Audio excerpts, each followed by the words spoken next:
Establishing battlefield control. Stand by. Hey people.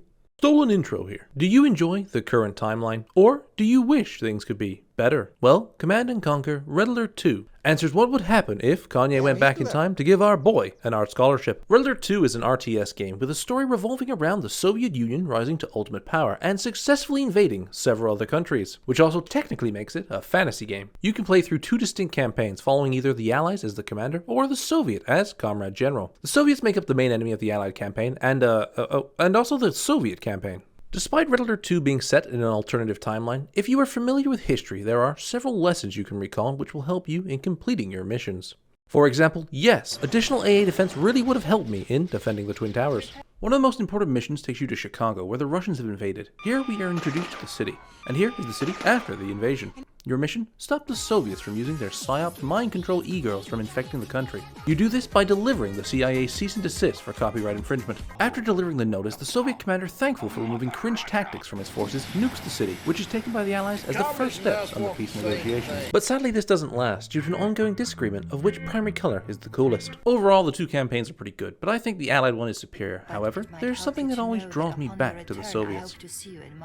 Now let's talk about the units for each faction. The Allies have a wider range of units, from the standard American with gun to the Dolphin with gun. While the Soviets use the school playground method of warfare by saying, nuh-uh, my tank can be attacked by air units because it has AA and two barrels to shoot faster. Now you might think the units in game would look worse for a game made in the 2000s, but the pixel sprites are nice and hold up well to this day. Even the images in the buildings look good and are somehow helpful in showing off what they actually are, with the exception of the Terror Drone, which I will always be surprised to see they are in fact not little guys, but are actually the size of the tank they're attacking. So no wonder your units scream in terror as they leap towards you. Now, the cutscenes in Red Alert 2 are all live action, which helps the game greatly in not looking like complete ass. And of course, introduces a host of lovable characters, including the best girl of the series, General Carver, who was unfortunately taken from us too soon due to a poorly timed JoJo reference.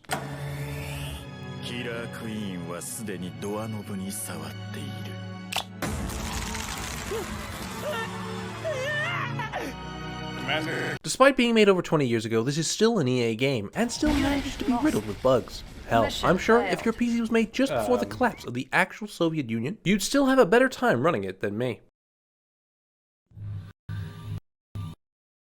Oh, it crashed again. Oh sure, I'll get contacting them right away. Anyway, Red Alert 2 is a great game despite its age. Sure, it's not perfect, but Red Alert 2 Yuri's Revenge is a DLC? Oh, it's an expansion. It did come in a separate disc at the time. I'm just... Oh, alright. Doesn't matter. You play as... Oh, you just play as the Allied or Soviets again. Seems like a missed opportunity. Sure, you're so premier. And... Low power. Comrade Leader, the Allied carriers have damaged one of our power plants in San Francisco. Ah, thank God.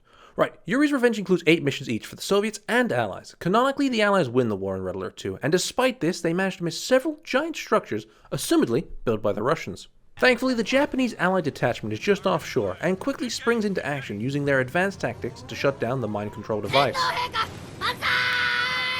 The beginning mission for both factions is pretty much the same. Secure the power plants and go back in time. Bit far? Yep, that's perfect. Good. To stop Yuri. The story for the Soviets is better versus the Allied in Yuri's Revenge compared to the Red Alert 2's due to the sheer comedy of the cutscenes, a flipped mission, and arguably a better ending. Though, the Allies do bring back base Texan. The game also expands voice lines for each unit, giving everyone a unique voice and dialogue compared to Red Alert 2, along with actually allowing you to use the country's unique units in the campaign, ranging from the British sniper to the Russian Tesla tank, and last but not least, the isolated incident truck.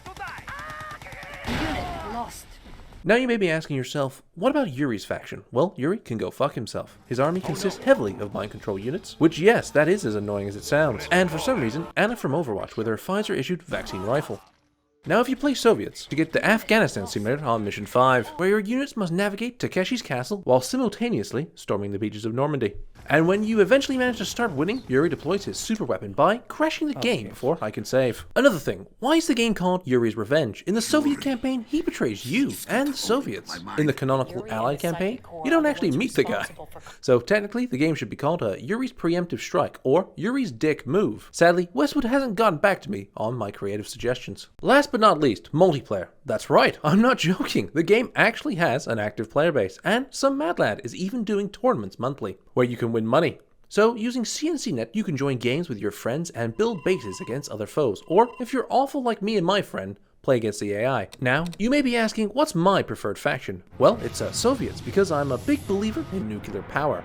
Now, I know there's some dangers in using it, especially when the enemy can blow it up. Thankfully, I take precaution in making sure it's as far away from my base as possible, in what I like to call the French strategy. In the end, for a game released over 20 years ago, it's still pretty damn good. And I'd recommend playing it, so I give Red Alert 2 and Yuri's Revenge an amount of times Yuri stole my units out of the amount of times my game crashed. If you enjoyed the video, please subscribe. If you didn't enjoy the video, subscribe anyway, and feel free to leave a mean comment below. Anyway, here's a preview of what my next video is on. I chose rapture.